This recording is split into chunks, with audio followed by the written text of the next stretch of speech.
Alors, on va, et tu l'as dit Thomas, pour cette première table ronde, essayer d'approcher justement le travail réel et de voir comment il va se retrouver au cœur, peut-être, c'est en tout cas le souhait qu'on peut formuler et des expériences qui seront racontées ce matin, au cœur d'une nouvelle dynamique, d'une nouvelle approche du syndicalisme et des instances représentatives du personnel, comment, à partir du pouvoir réel, on va pouvoir bâtir peut-être un nouveau mouvement de résistance, comment on va pouvoir aider les salariés, ce qui suppose aussi un nouveau rapport entre les organisations syndicales et les militants et les salariés, comment on va pouvoir les aider à penser leur travail à la fois de manière individuelle et aussi collective, et comment tout ça peut déboucher sur des perspectives de transformation. C'est un petit peu, je crois, le cœur de la première table ronde. Et puis aussi, peut-être penser, et ça sera avec, je vais commencer par la présentation donc, de Noémie de Grenier, qui est à ma gauche, donc à votre droite, à vous,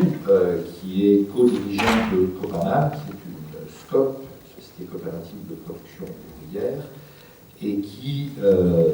fait, pour résumer, mais on en parlera beaucoup mieux que moi tout à l'heure, à la place de faire du portage salarial simple, fait justement, envisage le fait de salarier des indépendants de manière salariée et de manière coopérative. Donc ce qui change effectivement notre rapport, le rapport au travail, mais on verra un petit peu comment. Également, alors, je remonte la file, donc Philippe Delzy, qui est enseignant-chercheur en santé au travail à Lyon, et qui a mené un certain nombre de recherches-actions autour de ces questions-là, soit avec la CFDT, soit avec la CGT, soit même avec, je crois, Solidaire aussi,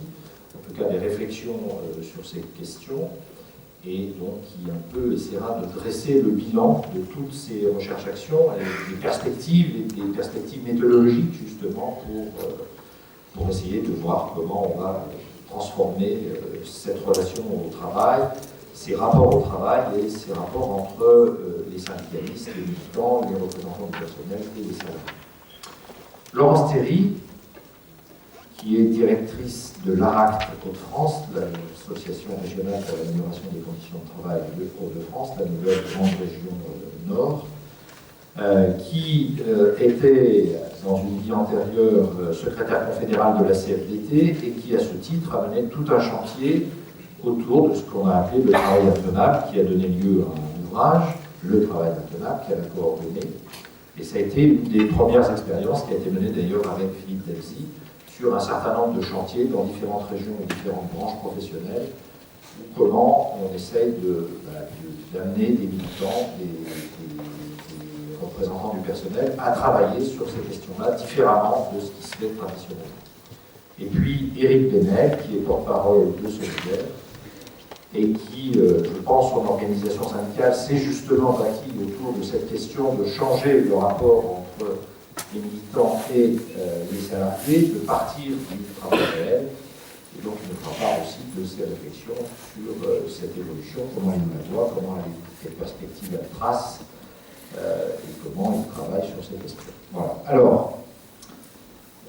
je ne vais pas faire de propos introductifs. La règle, c'est que chacun fait 10 minutes d'intervention.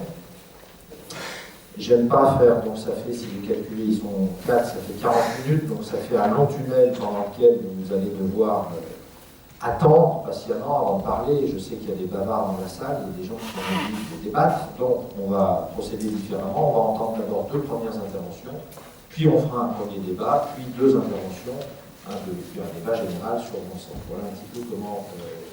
j'aime bien fonctionner en tant qu'animateur de ce genre de manifestation, pour permettre, le but du jeu étant d'avoir le plus d'échanges possible entre la salle et les intervenants, et pas simplement un discours académique. C'est aussi une façon de changer le travail. Voilà. Alors, ce que je vous propose, on va commencer par Laurence Théry. Alors, dans les préparations, parce que j'ai eu chacun des intervenants, dans la préparation qu'on a envisagée, on va éviter de parler de l'évolution du travail. Bon, je pense que tout le monde en a ici,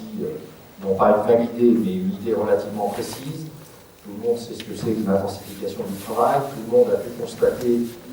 les dégâts que ça fait évidemment sur la santé, mais aussi les dégâts sur le lien social, les relations de travail dans l'entreprise. Il n'y a pas que l'intensification du travail, il y a la transformation du rôle du management, ce que Philippe Lavzy appelle aussi le pilotage par la balle, où c'est la demande, et quand vous regardez les grandes enquêtes de conditions de travail ou les enquêtes summaires,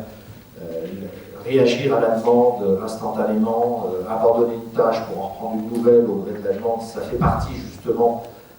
des stigmates, j'allais dire, de l'intensification du travail, ce qui perturbe un peu le fonctionnement et le rapport au travail des salariés, mais ce qui complique aussi la tâche des représentants du personnel pour aborder ces questions-là. Bon, on est parti du principe que vous saviez un petit peu tout ça, donc ce n'était pas la peine de faire des grands discours là-dessus, et on va passer directement à raconter un certain nombre d'expériences qui,